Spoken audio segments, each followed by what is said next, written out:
Ne, já bych chtěl jenom říct, co jsem vlastně všechno už pro tebe udělal.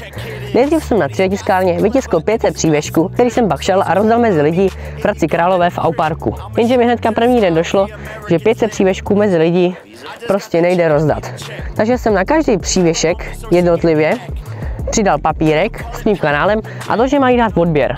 No a více než 400 přívěšků jsem rozdal po celém Hradci. O tom ještě taky bude video. No ale hlavně, co jsem pro tebe udělal, Johne, já jsem ti sehnal odběr u policajtů. Kámo, neflexím, ale jsem asi jediný, kdo ti v hashtagu za John 2 šel za policajtama a zeptal se, jestli ti dají odběr za to, že jim dám klíčenku.